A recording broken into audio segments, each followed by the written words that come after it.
Adelante, Julio, si quieres empezamos en tiempo. Sí, muy bien. Bueno, pues Adrián, bienvenidos a todos. Es un gusto recibirlos virtualmente por acá por Ciudad Obregón. Ya tendré el gusto de conocerte. Estás en Hermosillo, ¿no? Y estamos por acá en Hermosillo. Sí, qué bueno.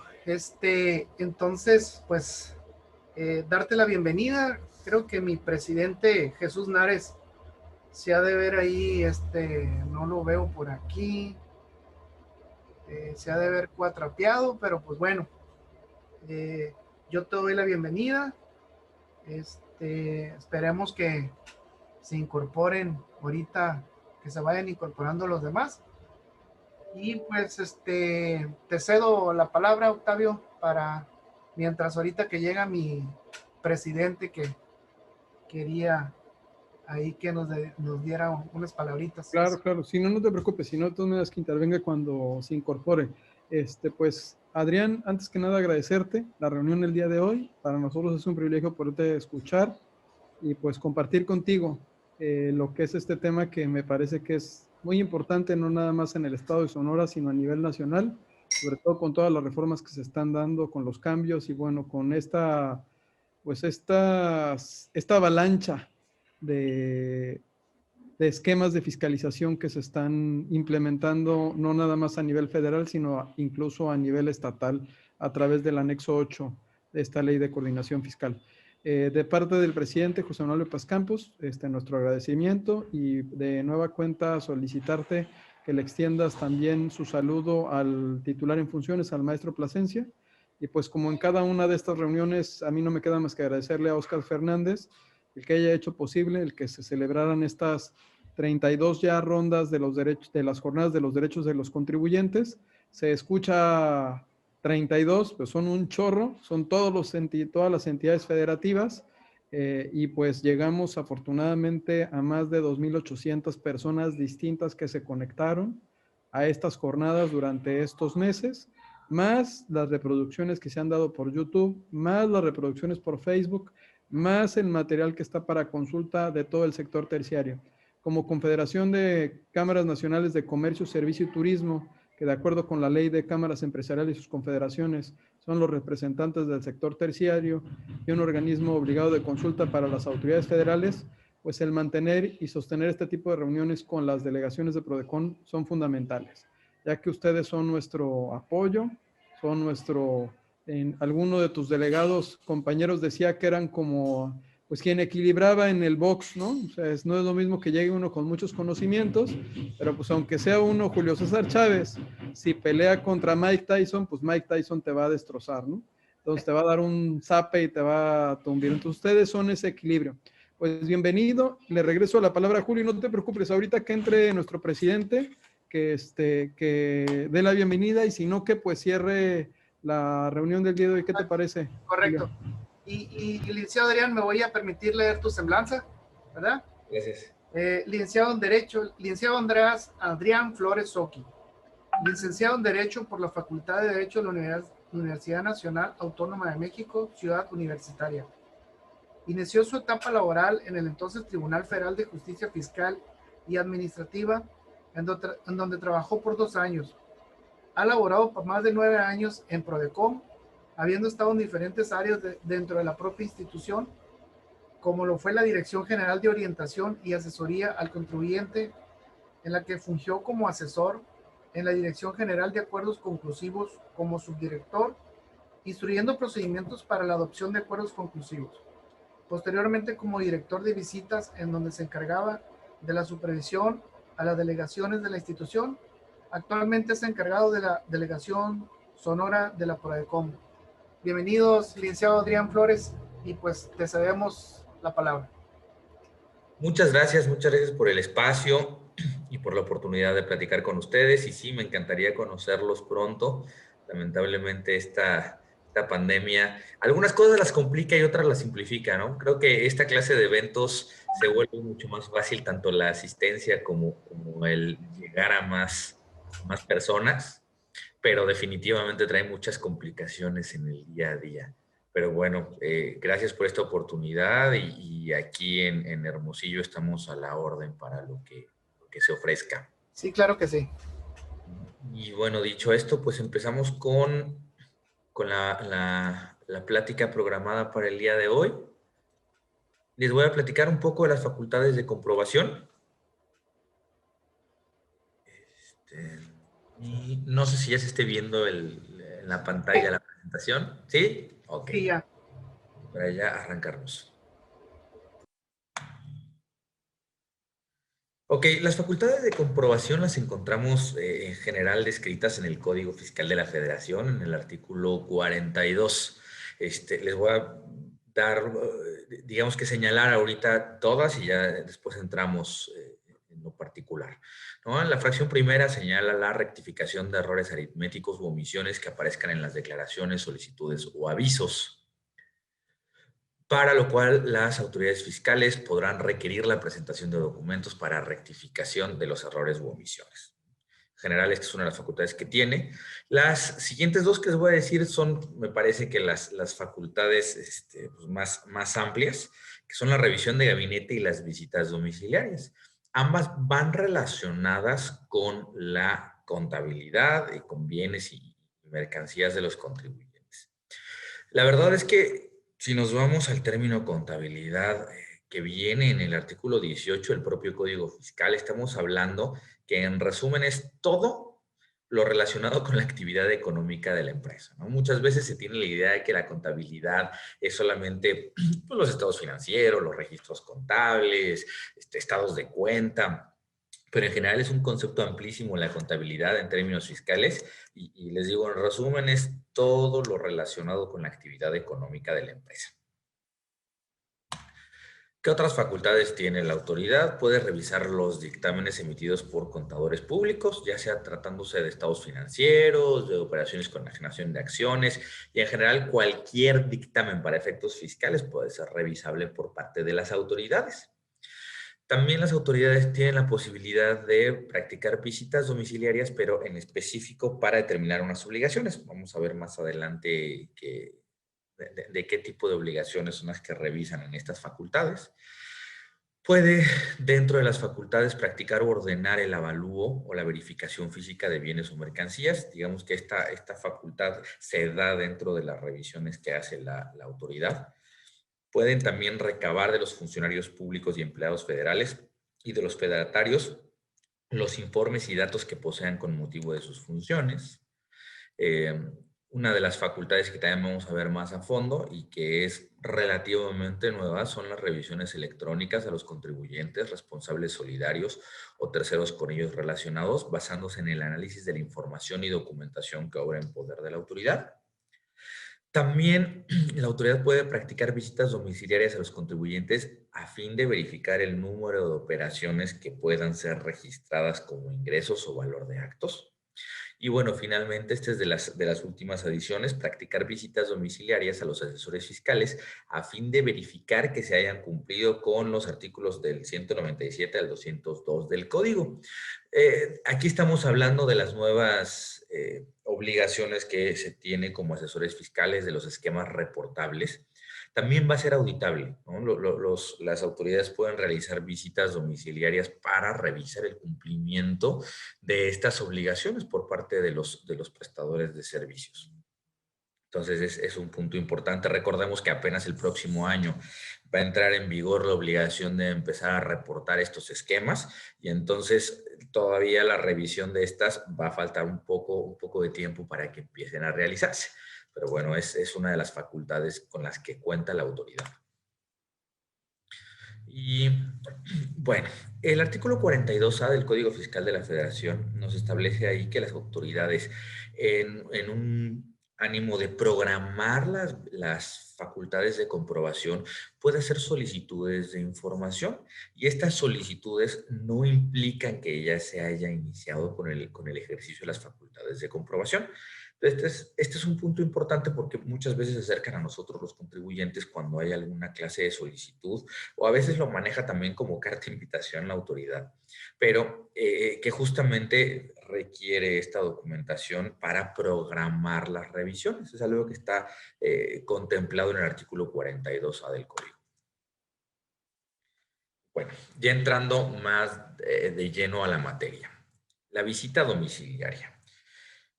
Es importante señalar que las visitas domiciliarias no solamente están reguladas en el Código Fiscal de la Federación, de hecho, desde la Constitución tenemos regulada la facultad de la autoridad. De hecho, parten del artículo, me parece que uno de los más trascendentes para los abogados es el artículo que se cita en cualquier amparo, en cualquier medio de defensa, porque es de los principios básicos de seguridad jurídica, que es el artículo 16 de nuestra Constitución. Este artículo señala que nadie puede ser molestado en su persona, familia, domicilio, papeles o posesiones, sino en virtud de mandamiento escrito de autoridad competente que funde y motive la causa legal del procedimiento. Entonces, en una visita domiciliaria van a molestarnos a nuestro domicilio. Y entonces debe de estar regulado este acto de molestia justamente por estos principios, ¿no? Tiene que estar señalado en un mandamiento escrito y emitido por autoridad competente que funde y motive la causa legal.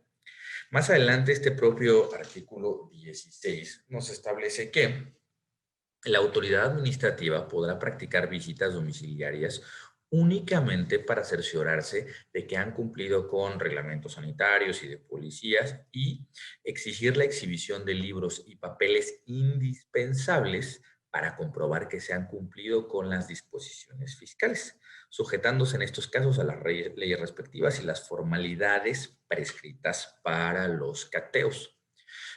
Entonces, aquí mismo, desde la Constitución establece la posibilidad de que las autoridades nos hagan una visita domiciliaria para revisar el cumplimiento de las disposiciones fiscales. Y nos establece una condición, que debemos de cumplir con las formalidades establecidas para los cateos. Este mismo artículo 16 establece cuáles son estas formalidades o requisitos de un cateo.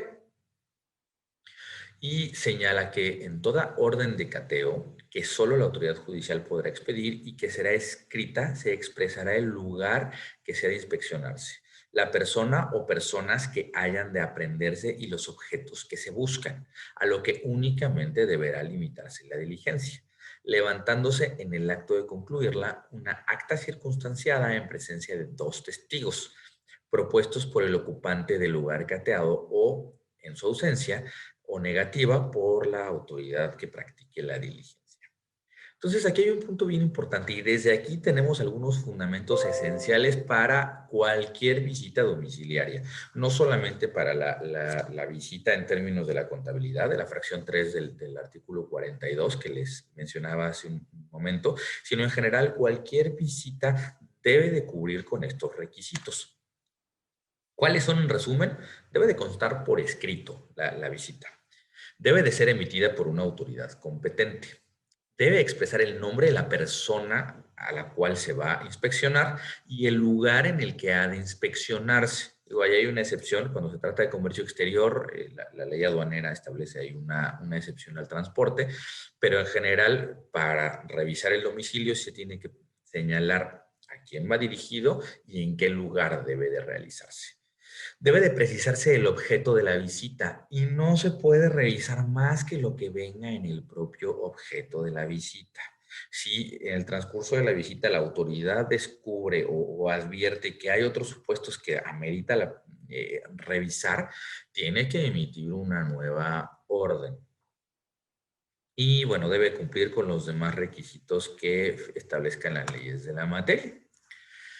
También otro de los puntos importantes, la propia orden debe de señalar el lugar y la fecha en la que ésta fue emitida. Deben de estar o de ostentar la firma del funcionario competente, del funcionario que la emita. Y también se debe de señalar en la orden de visita el nombre de la persona o personas que van a realizar la diligencia.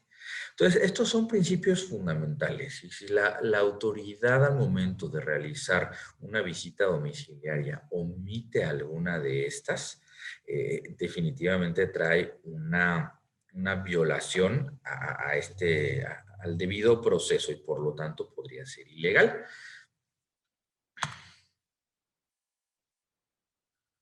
Okay. ¿Cuál es el procedimiento en general de la visita domiciliaria. Ahorita nos vamos a ir deteniendo en cada paso, pero empieza con una orden de visita.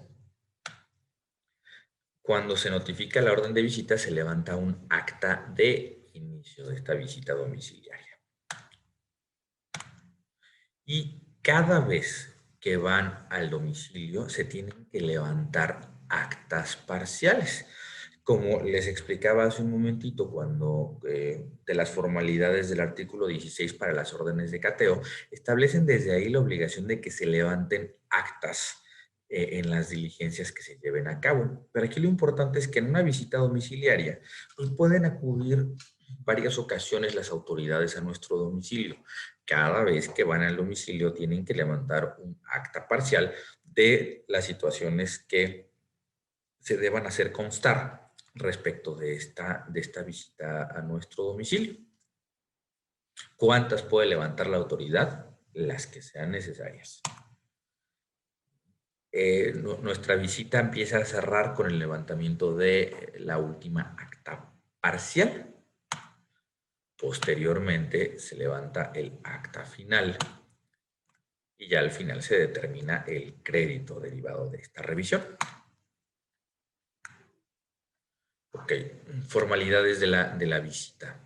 La visita se realizará en el lugar o lugares señalados en la orden de visita. Muchas veces, y esto es importante, les comentaba que se tiene que señalar el lugar en el que se va a realizar, pero muchas veces las empresas pues tienen más de un lugar donde realizan actividades. Tienen algunas plantas en ciudades distintas, en estados distintos. Entonces, la autoridad debe de señalar los lugares en los que se va a realizar, si solamente va a ser en la sede, si va a ser en alguna de las plantas, si va a ser en todas las plantas. En general, tiene que señalarlo la autoridad desde la orden de visita. Un punto bien importante, cuando van a notificar la orden de visita, tienen que cumplir con las formalidades del procedimiento de notificación conforme al 134, que bueno, puede ser por buzón tributario, pero también de manera personal. ¿Qué es lo que pasa cuando hacen una notificación personal de una visita domiciliaria? Va el visitador a nuestro domicilio y tiene que solicitar la presencia del contribuyente o de su representante legal. Y esto en aras de darle certeza o validez a este procedimiento para que el contribuyente o su representante esté enterado de que va a iniciar un procedimiento de fiscalización. Si no está el contribuyente o su representante legal, la autoridad está obligada a dejar un citatorio para que al día hábil siguiente, a una hora especificada en el propio citatorio, esté el representante legal o el contribuyente en su domicilio. Si al día hábil siguiente el contribuyente o su representante no está en el domicilio, entonces ya el visitador puede realizar o iniciar la diligencia con la persona con la que lo esté atendiendo. Entonces, esto es un punto importante. ¿Por qué? Porque nos da una certeza adicional. Nos tienen que buscar o preguntar como contribuyentes, tienen que garantizar esta parte. Y bueno, al momento de levantar el acta de inicio se debe identificar la persona con la que se está entendiendo la diligencia y se le debe de requerir para que designe los testigos. Volvemos al punto, conforme al fundamento constitucional está el derecho de señalar unos testigos, entonces el contribuyente puede señalar sus testigos. Ya si él no los designa, pues bueno, el visitador podrá designar los testigos.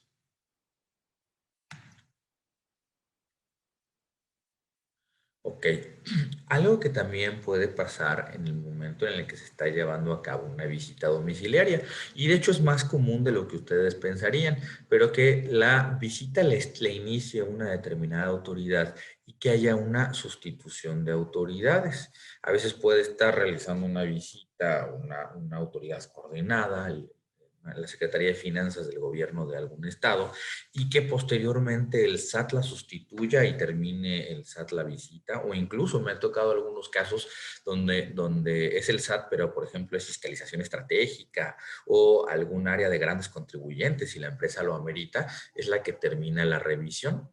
Entonces, es algo común y es algo perfectamente establecido en las leyes. Aquí, ¿cuál es lo importante? Como les decía, tiene que estar llevada a cabo cualquier visita por autoridad fiscal, autoridad competente. Y entonces aquí la autoridad que va a fiscalizar, pues tiene que tener competencia material y territorial para poder llevar a cabo la visita, ¿no? Recordemos que actualmente las desconcentradas del SAT pueden revisar respecto de cualquier estado, ya no tienen una circunscripción específica, pueden revisar a cualquier contribuyente. Entonces, en este sentido, se amplía un poquito el espectro de autoridades que pueden realizar las visitas a los contribuyentes y que pueden sustituirse una vez iniciadas las facultades de comprobación. Ahora, un punto bien importante. Si bien tenemos muchos derechos, y es de lo que les hemos estado hablando en lo largo de esta plática, dentro del procedimiento de la visita domiciliaria también hay unos puntos que tenemos como obligaciones. Una de las obligaciones es permitir el acceso a los visitadores a nuestro domicilio. Muchas veces hay contribuyentes que por desconocimiento o justamente no está el contribuyente o su representante legal y no quieren dejar pasar a los visitadores del Servicio de Administración Tributaria, ¿no? Y entonces es cuando empiezan a complicarse las revisiones. ¿Por qué? Pues porque la autoridad tiene medidas de apremio para garantizar el inicio de estas revisiones. De hecho, uno de los puntos importantes en esta reforma para el próximo año va relacionado justamente con eso, con el aseguramiento precautorio, cuando no se permite el acceso o el inicio de las facultades de comprobación. Entonces, sí es bien importante, tenemos la obligación como ciudadanos y como contribuyentes de, si nos notifican esta orden de visita, permitir al visitador accesar a nuestro domicilio. Y no nada más accesar, sino mantener a disposición de los visitadores la contabilidad y demás papeles que acrediten el cumplimiento de las disposiciones fiscales. Entonces, incluso siempre se les sugiere asignarles un lugar dentro de tu domicilio fiscal para que puedan ellos trabajar, para que puedan realizar la revisión que vayan a hacer en ese momento o para que vayan a levantar su acta si dentro de la visita determinan más bien llevarse la documentación o llevarse alguna copia para el análisis en las oficinas. Hay que darles la oportunidad de poder levantar estas actas, de poder trabajar. Ok, actas en la visita domiciliaria. De toda visita en el domicilio se levantará acta, en la que se hará constar en forma circunstanciada los hechos u omisiones que se hubieran conocido por los visitadores. Digamos que esta obligación también se repite en el 46 del Código Fiscal. No obstante, ya viene regulado desde la propia Constitución. Se establece que cada visita al domicilio se tiene que levantar un acta.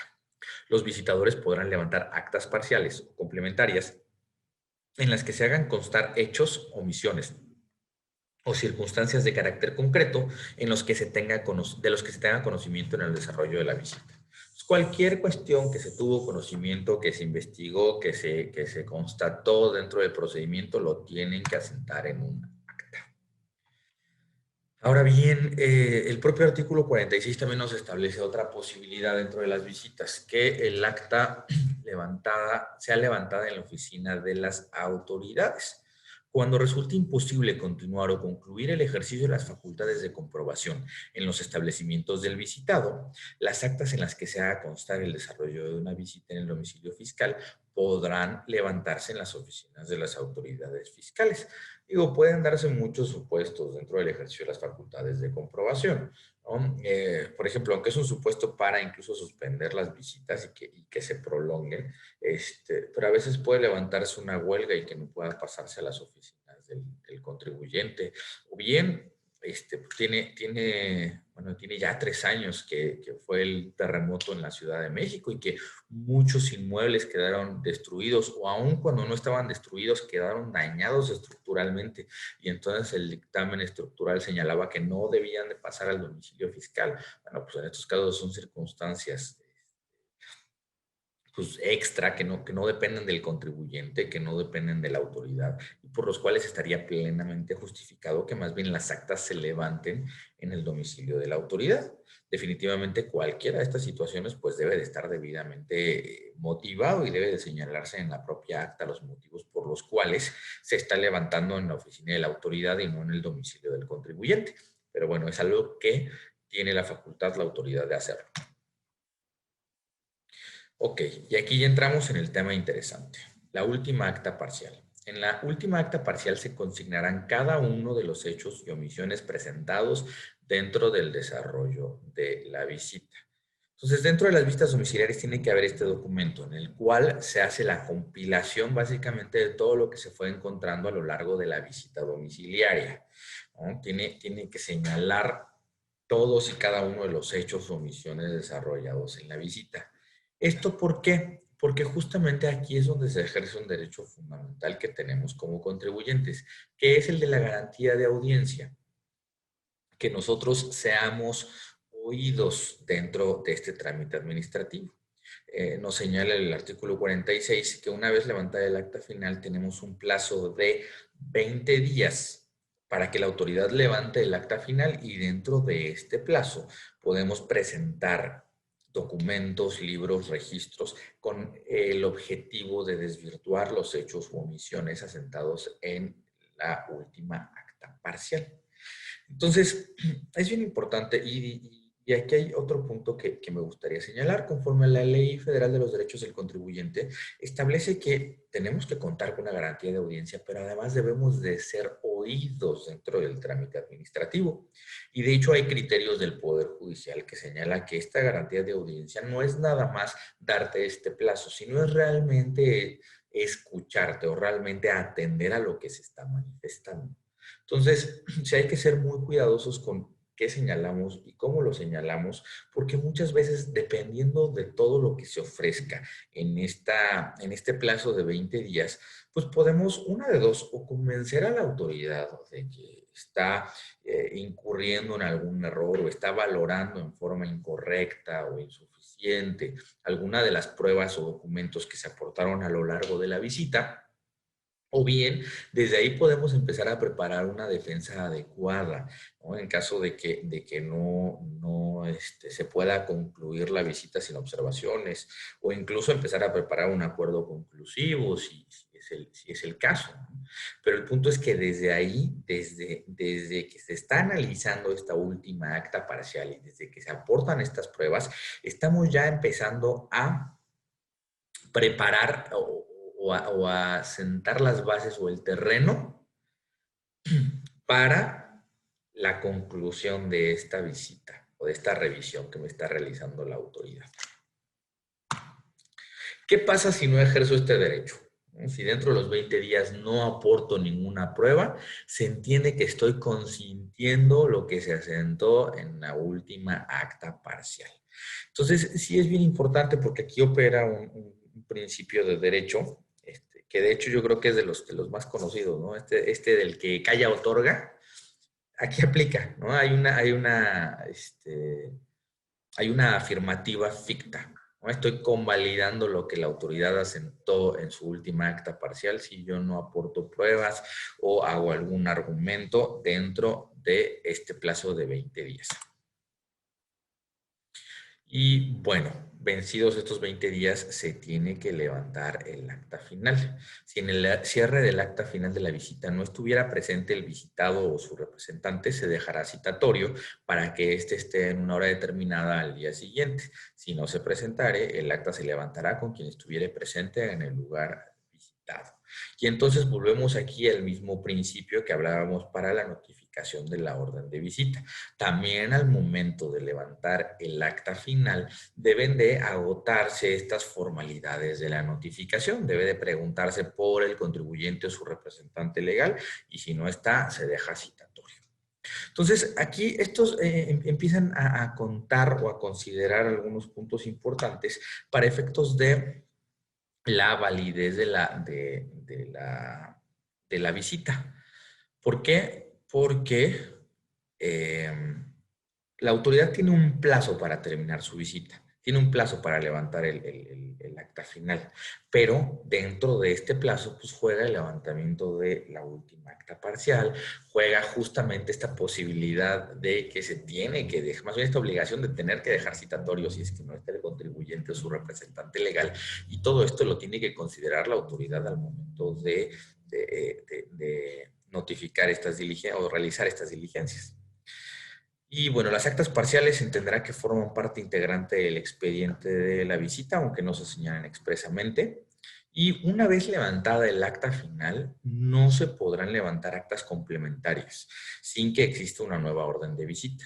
Entonces, ya una vez levantada el acta final, se entiende cerrada la revisión. Ya la autoridad no puede revisar algo más, no puede variar, no puede hacer constar nada que no haya hecho ya dentro de su procedimiento de revisión. Entonces, también es un punto que nos da certeza como contribuyentes.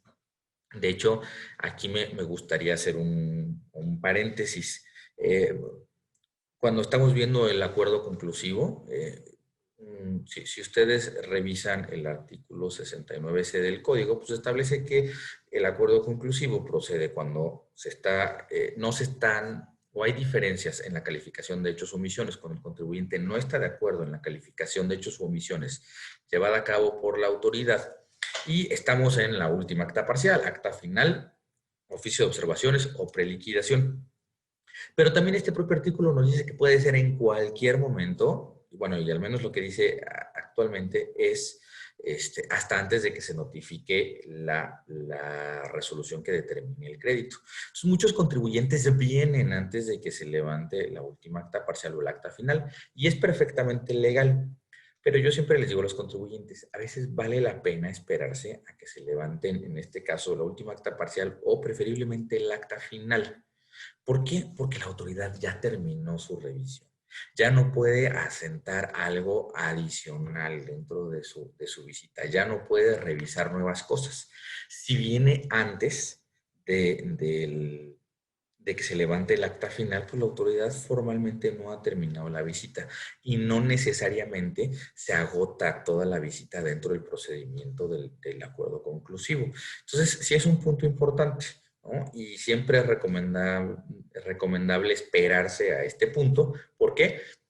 Por esto que les señalo. Porque ya hay un cierre en la visita. Y bueno, también el propio artículo 46 nos establece un fundamento para la autoridad, aunque si les soy sincero, yo no he visto que la autoridad reconozca de esta manera sus errores. Y nos señala que cuando la autoridad de las actas de visita y demás documentación vinculada a estas se observe que el procedimiento no se ajustó a las normas aplicables que pudieran afectar la legalidad de la determinación del crédito fiscal, la autoridad podrá, de oficio, por una sola vez, reponer el procedimiento a partir de la violación formal cometida. Entonces, el propio código nos establece que la autoridad puede, si detecta una irregularidad dentro de su procedimiento, reponerlo, regresarse y corregir los errores. Digo que es algo que yo en lo particular no he visto. En general, las autoridades suelen pensar que no se equivocan y es raro que se regresen dentro de su propio procedimiento. Pero bueno, al menos el código sí nos establece esta posibilidad. Y bueno, hace un momento les hablaba de que tiene un plazo la autoridad para terminar su visita domiciliaria. Este plazo lo tenemos comprendido en el artículo 46A del Código Fiscal de la Federación. Y nos establece que las autoridades fiscales deberán concluir la visita dentro de un plazo máximo de 12 meses, contados a partir de que se notifica a los contribuyentes el inicio de las facultades de comprobación. ¿Cuándo se entiende por terminada la visita para la revisión para efecto de la visita domiciliaria? Es cuando se levante el acta final. Entonces, desde que se levante el acta de inicio y que se levante el acta final, tienen que pasar máximo 12 meses. Y aquí es donde les digo que empiezan a jugar otros plazos. Como tiene que pasar 20 días al menos entre que se levante la última acta parcial y el acta final, entonces la autoridad tiene que levantar su última acta parcial mínimo 20 días antes. Pero además, como está esta opción de que no esté el contribuyente, también tiene que considerar un día más. Entonces, digo, lo ideal siempre es que la autoridad no termine su visita hasta los 12 meses, pero en la mayoría de los casos, pues termina levantando la última acta parcial prácticamente 21 días antes, 21 días hábiles antes de que se vaya a vencer el año, y entonces levanta última acta parcial, pasan los días hábiles y levanta el acta final y tiene ahí el día de colchón para efecto de poder levantar, o si en caso de que no esté el contribuyente, para poder dejar el citatorio. Y bueno, una vez levantada esta acta final, ¿qué es lo que sigue? Pues la autoridad tiene un plazo máximo de 6 meses para emitir su resolución en la cual señale cuáles fueron los hechos u omisiones que encontró y determine en su caso el crédito fiscal que corresponda. Aquí hay un punto bien importante. La propia Ley Federal de los Derechos del Contribuyente nos establece que si la autoridad no emite su resolución dentro de este lapso, se entiende que no hay diferencias. Entonces, digo, aquí es un punto importante porque independientemente de que si la autoridad emite un crédito fuera de los 6 meses, se puede impugnar y lo más probable es que nos dé la razón el tribunal al considerar que hay una caducidad especial porque se excedió del plazo que tenía la autoridad para emitir su determinante. La propia Ley Federal de los Derechos del Contribuyente nos establece ahí una presunción de que si no me emite mi resolución dentro de los 6 meses, puedo presumir que no hubo diferencias. Entonces se entiende que salí limpio de mi revisión. Esto es todo por cuanto hace a la visita domiciliaria. Vamos ahora a empezar con la revisión de gabinete. Aquí hay un punto importante. La verdad es que tanto la visita domiciliaria como la revisión de gabinete son muy similares. La única diferencia es que la visita se hace por regla general en el domicilio del contribuyente y la revisión de gabinete se hace por regla general en el domicilio de la autoridad, pero comparten muchos principios, muchas características y muchos plazos. La revisión de gabinete está regulada en el artículo 48 del Código Fiscal de la Federación y bueno, esta inicia con una solicitud de información y documentación. La solicitud se notificará de conformidad con lo establecido en el 134 del Código Fiscal de la Federación y aquí nos establecen tres situaciones principales para la notificación y esto es por buzón tributario, personalmente o por correo certificado. En la propia solicitud se indicará el lugar y el plazo en el cual se debe de proporcionar los informes y documentos. En algunas ocasiones la autoridad dice tráemelo a mi oficina, en otras ocasiones tenlo disponible en tu domicilio fiscal y yo paso por ellos o mándamelo por buzón tributario. Entonces la autoridad lo tiene que señalar de manera clara dentro de su solicitud. Los informes, libros o documentos requeridos deberán de ser proporcionados por la persona a quien se dirigió la solicitud o bien por su representante. Como consecuencia de la revisión, las autoridades fiscales formularán el oficio de observaciones, en el cual se harán constar de forma circunstanciada los hechos u omisiones que se hubiesen conocido y entrañen el incumplimiento de las disposiciones fiscales. Entonces, aquí hay un punto importante.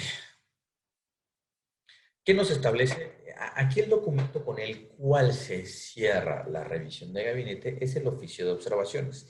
Aquí la autoridad es donde tiene que señalar o hacer ver todo lo que encontró dentro del ejercicio de sus facultades de comprobación. Ahí es donde consignan los hechos u omisiones respecto de la revisión de gabinete.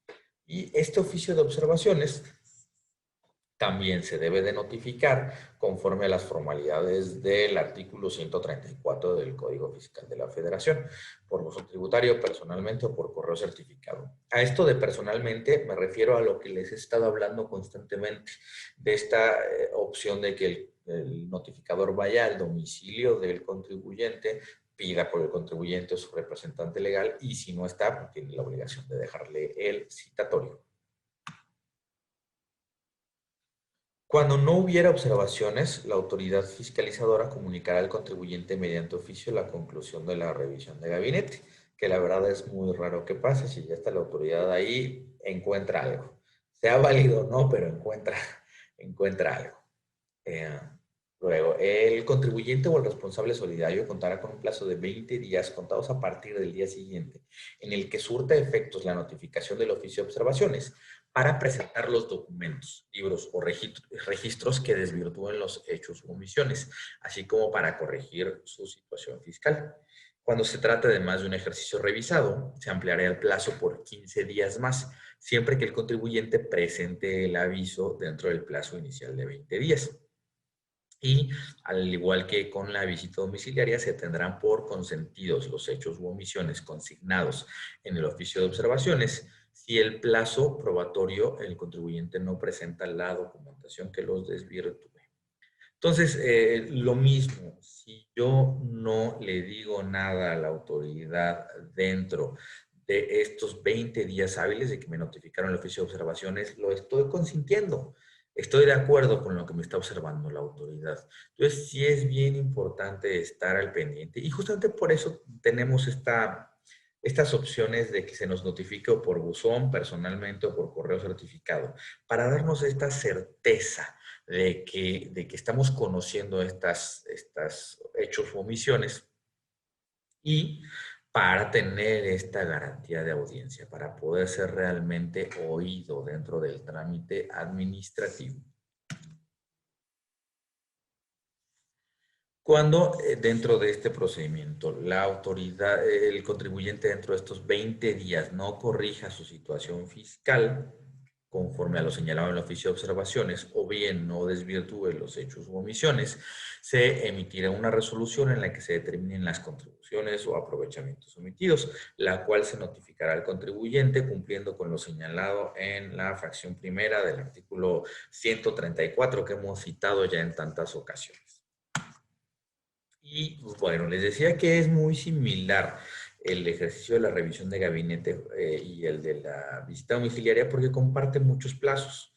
Aquí la autoridad también tiene un año para cerrar su revisión. ¿De dónde o de cuándo a cuándo corre este año? De la notificación de esta solicitud de documentación con la que se inicia la revisión de gabinete hasta la notificación del oficio de observaciones. Hasta ahí tiene un año la autoridad. De igual manera, es común que la autoridad notifique su oficio de observaciones en los últimos días, antes de que venzan los 12 meses. Y bueno, tiene que ahí considerar justamente esta opción de que el contribuyente, si se lo va a notificar personalmente, de que el contribuyente puede no estar en su domicilio y que tiene que dejar un citatorio. De igual manera, tiene la autoridad 6 meses para emitir su crédito fiscal. Aquí los 6 meses corren a partir de que vence el plazo de los 20 días al que hace referencia el artículo 48. Entonces, aquí tiene los mismos plazos, pero se cuentan de manera distinta. Tiene el año para levantar su oficio de observaciones. Una vez levantado, tiene los 20 días el contribuyente para ofrecer sus pruebas. Y una vez vencido este plazo de 20 días, es que empiezan a correr los 6 meses para que el contribuyente, más bien para que la autoridad emita su liquidación. Y de la misma manera, en la Ley Federal de los Derechos del Contribuyente nos establece que si dentro de estos 6 meses no nos emite nuestra resolución, entonces caemos en el supuesto de que entendemos que no hubo diferencias. Ok. Dentro de estas facultades de comprobación tenemos la posibilidad de autocorregirnos, de regularizar nuestra situación respecto de lo que nos está señalando la autoridad. Y me gustaría que hacer un paréntesis. Hay un principio dentro del Código Fiscal de la Federación que es el de la espontaneidad en el cumplimiento de las obligaciones. Si yo tengo una obligación de carácter fiscal del entero de una contribución y no lo hago en tiempo y forma, puedo ser o soy susceptible, soy en una infracción y soy susceptible de que me impongan una multa. Pero si yo cumplo de manera espontánea la obligación y la autoridad no me emite un requerimiento, no me inicia facultades de comprobación, entonces ya no me va a poder poner esa multa. ¿Por qué? Porque cumplí de manera espontánea. Pero cuando ya media un requerimiento o el inicio de facultades de comprobación ya no se entiende espontáneo y entonces procede la imposición de multas. Cuando estamos hablando del ejercicio de facultades de comprobación, comúnmente las multas que nos imponen es del 55% de la contribución omitida. Entonces, si le debo 1,000,000 de pesos de impuestos a la autoridad, me va a determinar, además de los recargos y actualizaciones, me va a determinar 550,000 pesos de multas, ¿no? Entonces, la verdad es que ya viéndolo en números, pues es una cantidad bastante importante.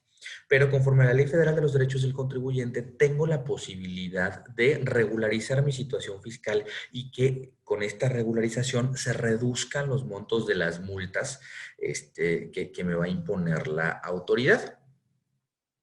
Entonces, es bien importante que esta regularización la pueda hacer en cualquier momento dentro de la revisión, en todo este año que me está revisando o en los 6 meses incluso antes de que me notifiquen el crédito, puedo regularizar mi situación fiscal. Y este ejercicio no está sujeto a que la autoridad nos lo valide, no nos lo puede condicionar.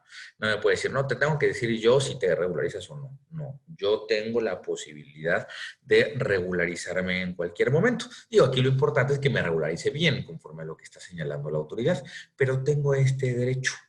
Y entonces, si me regularizo, ¿qué beneficio tengo? Si luego, antes de que se levante el acta final o se notifique el oficio de observaciones, me van a reducir el monto de las multas a un 20%. Volviendo al mismo ejemplo, si le debo 1,000,000 de pesos, nada más me va a poner una multa de 200,000 pesos. Ahora bien, si esta regularización la hago después de que me levanten el acta final o me notifiquen el oficio de observaciones, pero hasta antes de que me notifiquen la resolución definitiva, la autoridad me puede reducir el monto de las multas a un 30%. En el mismo ejemplo, a 300,000 pesos. Entonces, lo explico independientemente de que esté el acuerdo conclusivo y que la primera vez que acudimos a un acuerdo conclusivo, podemos tener el beneficio de la condonación del 100% de las multas respecto del procedimiento de fiscalización, pues muchas veces dentro de las facultades de comprobación, si ya se ejerció este derecho del acuerdo conclusivo y el contribuyente está de acuerdo con lo que le está señalando la autoridad, a veces vale la pena hacer una regularización previa y no esperarse a la resolución, porque justamente nos puede salir mucho menos oneroso esta regularización previo a que terminen las facultades de comprobación. Ok. ¿Qué otra facultad tienen las autoridades? Tienen la posibilidad de realizar visitas domiciliarias, pero como les decía, conforme a la fracción 5 de este artículo 42 del Código Fiscal, hay unas facultades o unas visitas que son mucho más quirúrgicas, por así decirlo. Como les decía, la visita domiciliaria en términos de la fracción 3, nos vamos a un espectro amplio, a revisar la contabilidad. Y si bien puede acotarlo la autoridad a un determinado mes, un determinado impuesto, pues puede revisar todo lo que pasó en ese periodo. En estas visitas vamos por unos puntos específicos. ¿Qué se revisan en estas visitas? La expedición de comprobantes fiscales, la operación de las máquinas, sistemas y registros electrónicos de controles volumétricos, la revisión de envases o recipientes que contengan bebidas alcohólicas o de marbetes y precintos, la revisión de cajetillas de cigarros para su venta en México que contengan el código de seguridad, la documentación o comprobantes que acrediten la legal propiedad, posesión, estancia o tenencia o importación de las mercancías de procedencia extranjera y las inherentes y derivadas de autorizaciones concesionales, padrones, registros o patentes establecidas en la ley aduanera, su reglamento y las reglas del comercio exterior. En general, yo he visto que esta facultad se utiliza sobre todo, Para todo lo que señala aquí las he visto, pero en general para revisar expedición de comprobantes fiscales y para revisar la legal estancia en el país de la mercancía de procedencia extranjera. Generalmente se utiliza esta visita para estas dos facultades. Entonces, esta visita se practica en el lugar en el que se encuentren las mercancías o se vendan los servicios, siempre que se encuentren abiertos al público en general. Entonces, esta revisión va relacionada justamente con eso, con operaciones que se estén llevando a cabo con el público en general. Y de hecho, este tipo de revisiones son infraganti, por así decirlo.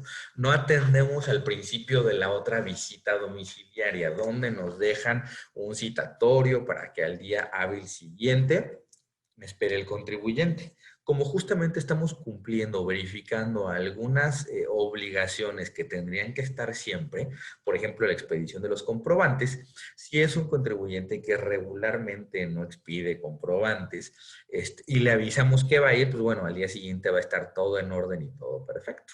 Lo mismo si el contribuyente está vendiendo mercancía de contrabando, mercancía que no está legalmente en el territorio nacional y se le deja un citatorio para el día hábil siguiente, pues definitivamente al día hábil siguiente ya no va a haber ninguna mercancía que esté ilegalmente en el territorio nacional. Entonces, el objetivo de estas visitas son, de alguna manera, detectar infraganti al contribuyente. Entonces, no se cumplen con estas formalidades que vemos en las otras facultades de comprobación, sino que aquí sí se diligencia en ese momento el ejercicio de las facultades de comprobación. Y bueno, se entiende con quien se encuentre en el negocio en ese momento. Ahí sí no tiene que estar el contribuyente o su representante legal. Entonces, aquí nos deja un punto bien importante. Si tenemos atención al público en general en nuestras empresas, en nuestros negocios, es importante que la gente que está al frente del negocio tenga conocimiento al menos básico de sus derechos y obligaciones como contribuyentes y de las formalidades del ejercicio de las facultades de comprobación. ¿Por qué? Porque es común que dentro de estas visitas, pues, como es infraganti, como se atiende no con el dueño o el contribuyente, sino se atiende con quien esté en ese momento al frente del negocio, muchas veces caen muchos abusos las autoridades, ¿no? Y asientan lo que quieren en las actas y meten más problemas a veces a los contribuyentes. Entonces, sí es importante que mínimo se tenga este entendimiento de que estas visitas se pueden llevar a cabo y las va a tener que atender quien esté al frente del domicilio del contribuyente. Y bueno, ahí sí tienen que cumplir con la formalidad de identificarse, ¿no? Se tiene que identificar plenamente el contribuyente, el visitador que esté realizando el ejercicio de las facultades. Y es más, debe de traer su orden de visita, la orden debe de cumplir con los requisitos del 16 de la Constitución. Todo lo que ya hemos hablado de señalar qué es lo que se va a revisar. Por ejemplo, si es una revisión de comprobantes fiscales, puede decir, oye, te voy a revisar los comprobantes fiscales que has emitido el día de hoy, o de la última semana, o del último mes. ¿Cuál va a ser la amplitud? La que determine quién signa la orden, pero tiene que haber una orden y se tiene que señalar el objeto, ¿no? Te voy a revisar la mercancía de procedencia extranjera que esté en el domicilio, ¿no? Te voy a revisar, o sea, tiene que señalar específicamente qué es lo que se va a revisar. Y al momento de levantarse el acta, igual que en todas las visitas, tiene que, al llevarse la diligencia, se tiene que levantar un acta en la que se asienten los hechos o omisiones detectados. Se levantará un acta de forma circunstancial señalando los hechos o irregularidades conocidos. Y aquí en estas visitas se concede un plazo para atender o para presentar pruebas de 3 días hábiles. De hecho, es un plazo muy corto y surge el mismo principio que con las otras facultades de comprobación. Si dentro del plazo establecido yo no aporto pruebas suficientes, entonces entiendo o se entiende que estoy convalidando lo que me está señalando la autoridad en el acta. Y bueno, se resuelve con la emisión de un documento en el que se señala pues, que es infracción al contribuyente. Aquí hay un punto bien importante que vale la pena aclarar.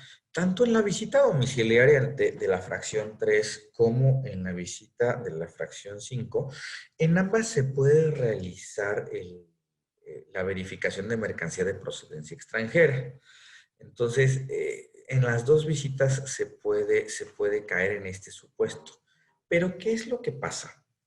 Una vez que se detecta mercancía de procedencia extranjera en la cual no se acredita su legal estancia dentro del procedimiento de fiscalización, aquí conforme a la ley aduanera se abre un procedimiento paralelo, por así decirlo.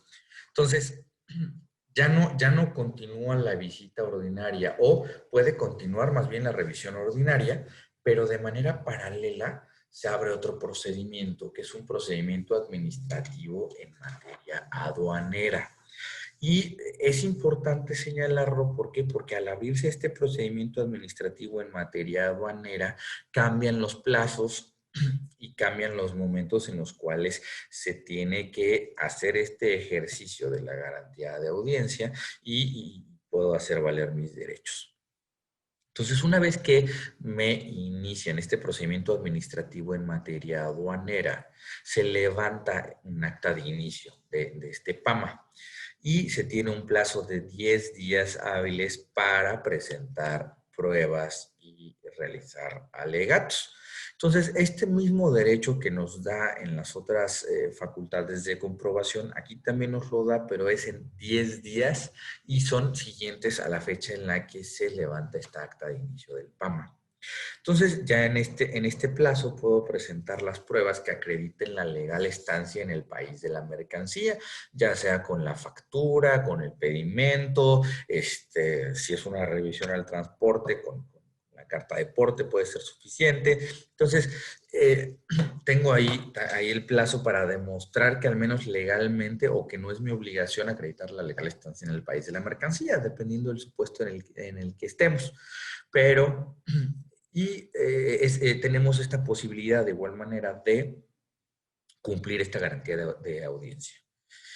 Y la autoridad tiene un plazo de 4 meses para emitir la liquidación, tratándose del procedimiento administrativo en materia aduanera. Entonces, de la misma manera, se vuelve ilegal este procedimiento si la autoridad no emite el documento dentro del plazo.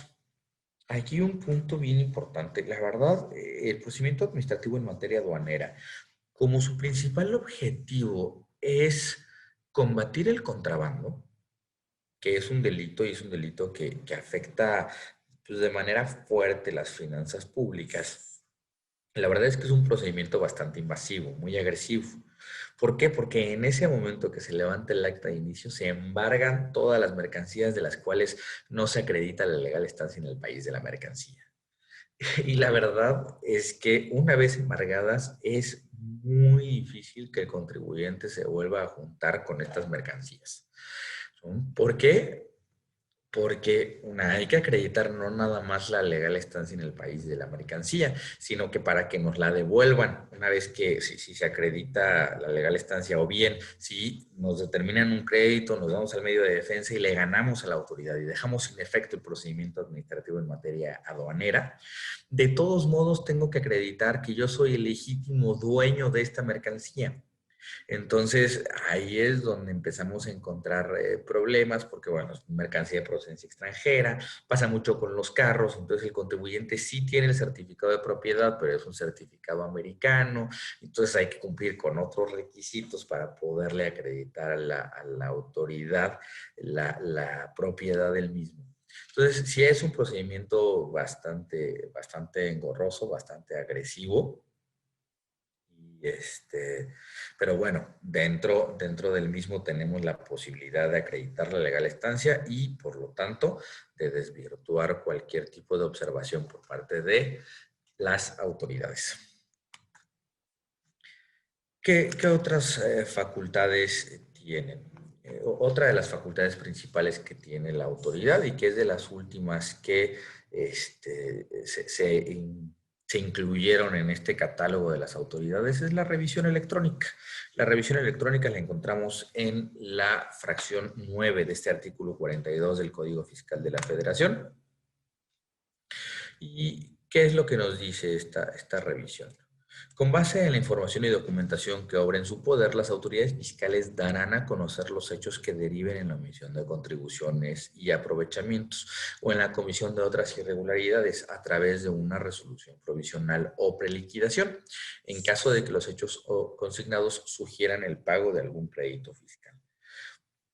Entonces, con base en la información que obra en su base de datos, la autoridad puede emitir o consignar hechos o emisiones en una preliquidación. Justamente este tipo de facultades de comprobación la autoridad las está emitiendo mucho cuando simplemente hay una diferencia en cuanto al pago. Esto es, ¿sabes qué? Presenté mi declaración, me salió una cantidad a pagar, pero por alguna razón no lo pagué en tiempo. O es más, nos han tocado contribuyentes que presentan su declaración en tiempo y que la línea de captura les da 15 días para realizar el pago y que le inician facultades, le notifican esta preliquidación cuando todavía está en plazo para realizar el entero de la cantidad a pagar conforme a la propia línea de captura de la declaración. Y pasa, ¿no? Digo, la verdad es que ahí la autoridad reconoce porque se está cumpliendo en tiempo con la facultad, que se va a realizar el pago y ha dejado sin efectos estas revisiones. Pero mayormente la autoridad está utilizando esta figura en esta clase de datos.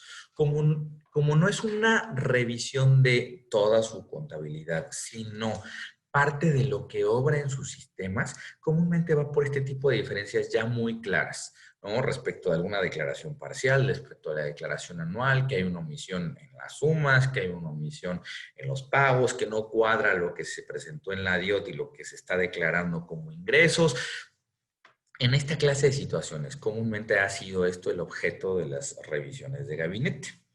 Y bueno, en la resolución provisional se requerirá al contribuyente, responsable solidario o tercero, para que en un plazo de 15 días siguientes a la notificación de la citada resolución, manifieste lo que a su derecho convenga y proporcione la información y documentación tendiente a desvirtuar las irregularidades o a acreditar el pago de las contribuciones.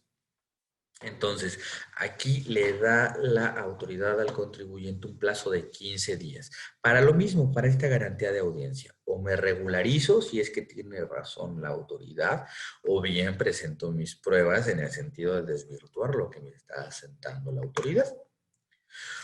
Una vez recibidas y analizadas las pruebas aportadas por el contribuyente, dentro de los 10 días siguientes a aquel en que vence el plazo previsto de 15 días, si la autoridad fiscal identifica elementos adicionales que se deban verificar, podrá, una opción es efectuar un segundo requerimiento al contribuyente.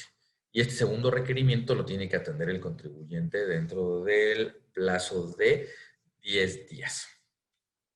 Está una segunda opción, que es solicitar la información y documentación a un tercero, lo cual deberá notificársele al contribuyente.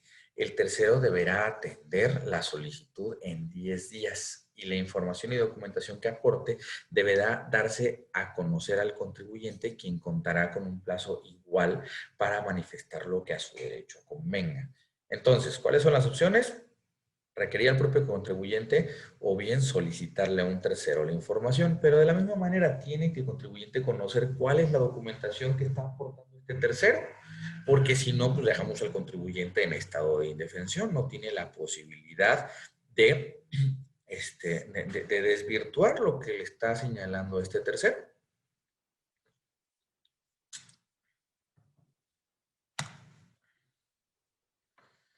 Ok, y ya una vez atendido esto, la autoridad cuenta con un plazo máximo de 40 días para la emisión y notificación de su resolución.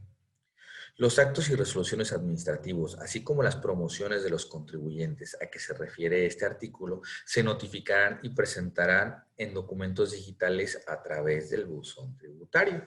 Este es un punto importante, pues digo, por algo se llama revisión electrónica esta facultad de comprobación.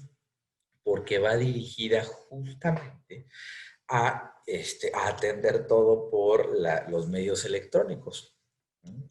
Facilitar de alguna manera el ejercicio de sus facultades. Honestamente ha funcionado muy bien esta clase de herramientas digitales, facilitan mucho el sentido a la mayoría de la gente, pero también a la gente que no maneja los medios remotos sí puede traerles o les ha traído muchas complicaciones. Entonces, pues bueno, ahí sí es dos caras de una moneda, puede traer beneficios y ha traído también complicaciones. Las autoridades fiscales deberán concluir el procedimiento de revisión electrónica a que se refiere este artículo dentro de un plazo máximo de 6 meses, contados a partir de la notificación de la resolución provisional, excepto tratándose de comercio exterior, en cuyo caso no podrá exceder a 2 años. De hecho, este término era muy ambiguo, ya en la reforma se establece o se precisa estos 2 años hacia dónde van encaminados, a cuando hay realmente o cuando amerite la solicitud de información al extranjero, ¿no? Pero no en todos los casos, por tratarse de comercio exterior, la autoridad se puede tardar 2 años en su revisión electrónica. Entonces, digo aquí por tema de tiempos, aunque me fui más rápido de lo que pensaba, pero me centré en estas facultades de comprobación que son las principales que ejerce la autoridad fiscal. La verdad es que este tipo de facultades también va muy relacionado, salvo la visita, digamos que específica, que va a revisar a algunas obligaciones muy particulares. Este tipo de observación, las otras 3 facultades de comprobación que les expuse, pues van relacionados con el cumplimiento de obligaciones fiscales, pero también nos abren la posibilidad a el que hoy en día es nuestro servicio estrella. El servicio que tanto ha ayudado muchísimo a los contribuyentes, pero incluso también a la autoridad le hemos ayudado a recaudar cantidades muy importantes de impuestos. Y esto es el acuerdo conclusivo. El acuerdo conclusivo procede justamente cuando estamos en una visita domiciliaria, en una revisión de gabinete o en una revisión electrónica. En estos 3 supuestos es que procede un acuerdo conclusivo. Tengo entendido que uno de los temas que ya vieron anteriormente justamente son los acuerdos conclusivos, por eso no me quise meter tanto dentro de la exposición de estas facultades de comprobación. Pero sí quería aprovechar para explicarles todo el marco, incluso constitucional, que está detrás del ejercicio de estas facultades de comprobación, porque cualquier tipo de gestión en el domicilio del contribuyente tiene que agotar estos principios fundamentales que les di en un inicio, ¿no? De la orden, digo, de los requisitos para llevar a cabo un cateo. Entonces, esto es todo por mi parte. No sé si pudiéramos abrir ya el espacio para dudas o algún comentario por parte de los asistentes a la plática. Pues, al parecer no hay preguntas. A ver, jóvenes, si tienen alguna pregunta. Yo creo que es lo que nosotros como contadores que estamos aquí inmersos en esto, pues yo creo que es lo más que hemos vivido, licenciado Adrián, en este sentido. Más sin embargo, yo le tendría una pregunta. Sabemos que pues en la secuencia de la auditoría, a lo mejor no es necesario llegar hasta que la autoridad nos determine una observación, sino que desde que se va iniciando la auditoría y vamos viendo qué tendencia va trayendo, pudiéramos acercarnos a Prodecom para ir llevando de la par la revisión, o simplemente se centra en ya tener los resultados de la autoridad para poder ir a Prodecom. ¿Sería mejor irla llevando o hasta que la autoridad ya tenga determinado pues alguna observación o no tanto el crédito. Ok, bueno, la verdad, yo lo que siempre les aconsejo es mejor esperar a que la autoridad termine su revisión, porque cuando no ha concluido con su revisión, ¿qué es lo que va a pasar? Se va a terminar, o una de dos, o únicamente vamos a suscribir un acuerdo conclusivo, supongo que estamos refiriéndonos ya al acuerdo conclusivo, ¿no? O se va a suscribir el acuerdo conclusivo únicamente por lo que ha revisado la autoridad hasta ese momento, ¿no? Por ejemplo, únicamente señala algunas diferencias en unos depósitos bancarios de un mes en particular. Y sobre esta acta parcial en la que nos pregunta más de unos depósitos, venimos al acuerdo conclusivo, podemos caer en dos supuestos. O que únicamente desvirtuemos o suscribamos el acuerdo conclusivo por esos depósitos, o bien que nos aventemos toda la revisión dentro del acuerdo conclusivo. Entonces, se vuelven a veces, se alargan los procedimientos y en vez de ser el acuerdo conclusivo un lugar en el cual nos sentemos con nosotros como mediadores a intentar ponernos de acuerdo en las diferencias, pues se vuelve una auditoría simplemente con nosotros como testigos.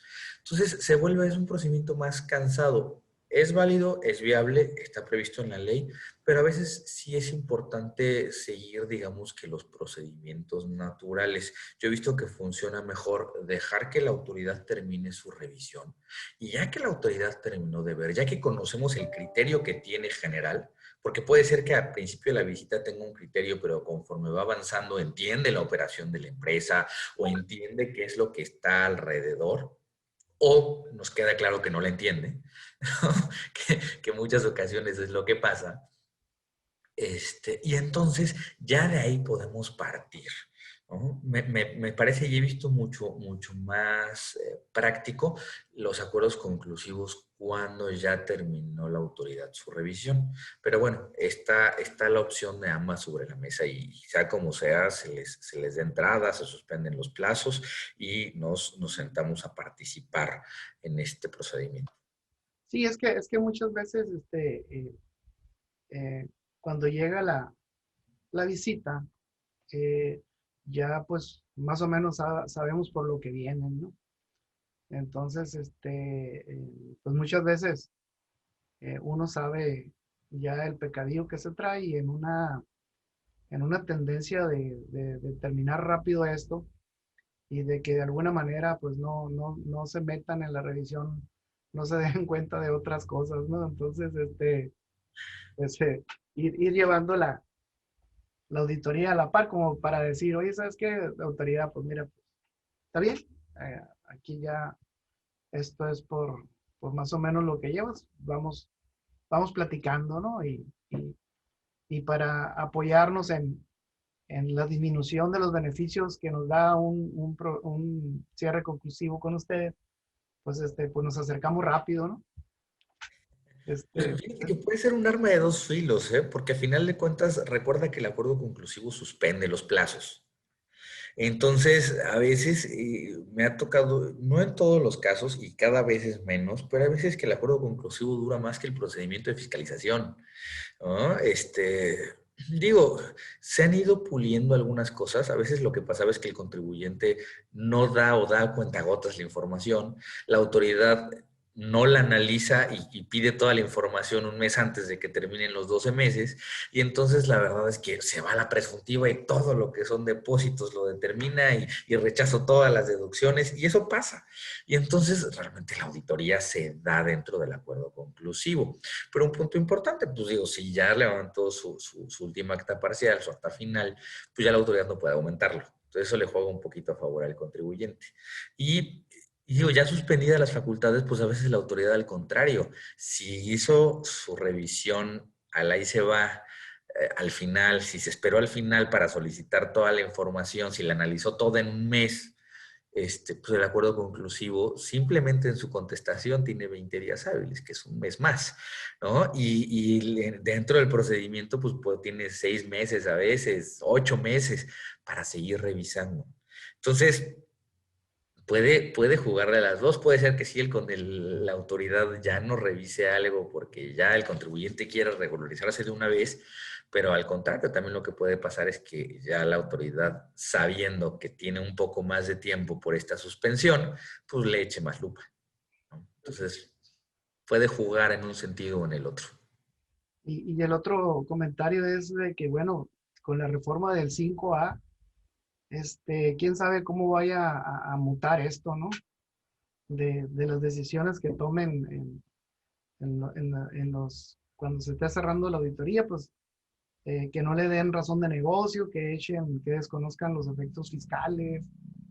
Entonces, creo que Va a ser interesante. A mí me parece que este tema de la cláusula general antielusión es algo nuevo. Y como en todo lo nuevo va a haber un periodo de adaptación. Y tanto la autoridad al momento de ejercer esta nueva facultad de reclasificar actos, como los contribuyentes al momento de defenderlo, me parece que van a encontrar muchas áreas de oportunidad y al mismo tiempo van a tener muchos errores. Entonces, sí, definitivamente nos abre un espectro muy importante, pero la verdad es que me parece que dentro del acuerdo conclusivo lleva sucediendo desde hace mucho. No tenía la facultad la autoridad, pero desde hace mucho reclasifica los actos. Desde hace mucho dice, oye, es que esta operación no es esto, es esto otro, ¿no? Aquí no hay un arrendamiento financiero, aquí hay una venta simulada, ¿no? Desde hace mucho la autoridad viene reclasificando y viene utilizando ya conceptos como sustancia económica. Digo, enfocado a otro punto, pero dentro de la materialidad ha desarrollado mucho esta cultura de la sustancia económica, de qué es lo que realmente está pasando al momento de llevarse una determinada operación. Entonces, me parece que no son conceptos nuevos.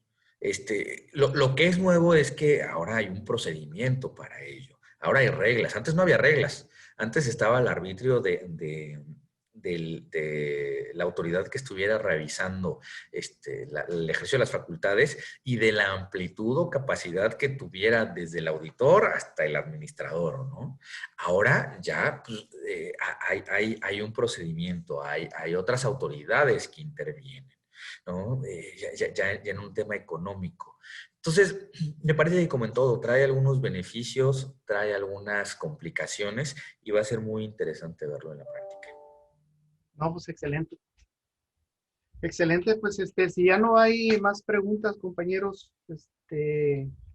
pues quisiera pues una disculpa porque mi presidente aquí me está mandando unos comentarios que se ocupó, que se disculpa mucho y pues que me encargue de dar el cierre, ¿no? de esta reunión. Agradecerte, Adrián, licenciado Adrián. Yo creo que pronto nos vemos por ahí, Claro ahí que para sí. ponernos de acuerdo a ver qué sigue para 2021, ¿no? Y gracias por el apoyo. Marco Tulio, hace rato que no te veía, saludarte. Oiga, también un punto No, importante. sí estoy, sí he Estamos, estado, pero a veces la cámara es la que no ocupo.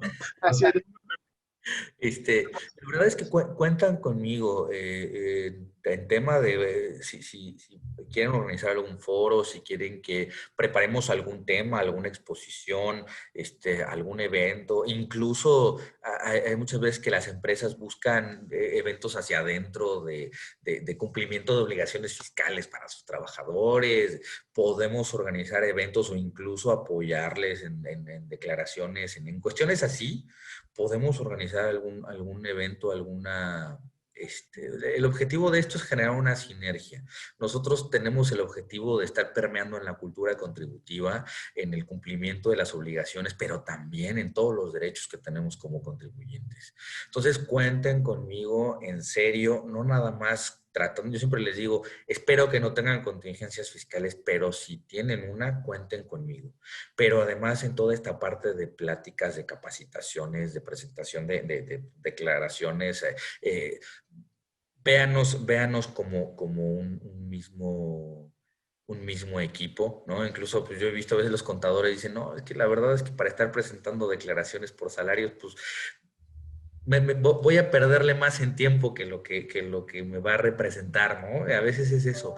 y nosotros lo hacemos. Nosotros hacemos todas esas declaraciones que a ustedes a veces se les pueden complicar y todos estos trámites a personas físicas y cuenten con nosotros, ¿no? La idea es generar esta sinergia y este apoyo y, y trabajar en equipo. Cuenten conmigo. Fíjate nomás, hasta hace 3 años, Prodecom Hermosillo nos invitaba a tener reuniones cada bimestre. Y ahí se veía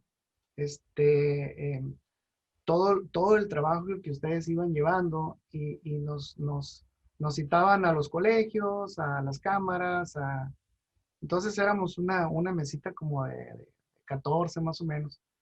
Entonces, era muy interesante esas reuniones porque permeaban pues mucho de lo que estaba aconteciendo en revisiones y todo eso, ¿no? Pues, licenciado Adrián, si no hay más preguntas, en nombre de mi presidente Jesús Nares, pues agradecerles a todos, agradecerte, Adrián, pues un saludo a todos, no se ve la carita de todos, pero bueno, ahora que estamos ya en inicios de vísperas navideñas, pues si no los vuelvo a ver, porque parece que ya esta es la última y tenemos un cierre, ¿no? Un cierre maravilloso, un cierre anual, ¿verdad? Que Octavio ahí nos podrá así decir algo en corto de eso. Y pues te cedo la palabra, Octavio. Muchas gracias a todos. Muchas gracias, Adrián, y muchas gracias, Julio. Pues sí, tenemos un magno congreso nacional de reformas fiscales, donde tendremos la presencia del titular en funciones de Prodecon, del procurador fiscal federal, el maestro también Carlos Romero Aranda, y del titular en funciones de la Unidad de Inteligencia Financiera. Espero nos puedas acompañar, Adrián, porque también están 2 doctores que forman parte de los pilares del derecho aduanero y varios de nuestros compañeros que estarán exponiendo respecto a los cambios que se avecinan para el 2021. Pues, de nueva cuenta, gracias por la... Sí. No, sería un gusto acompañarlos. Mándenme la información y con mucho gusto. Pues excelente, Julio. Pues nos vemos la próxima semana, el 9, y de nueva cuenta, gracias. Ahora sí que terminaste de cerrar estas jornadas, que seguramente muchos de los colegas contadores y abogados y empresarios van a estar pendientes de utilizar esta información y seguirla consultando. Que tengan una excelente tarde a todos. Gracias, Adrián. Julio, nos vemos. Marco también. Estamos pendientes. Cuídense. Estamos al pendiente. Felicidades a todos. Felicidades.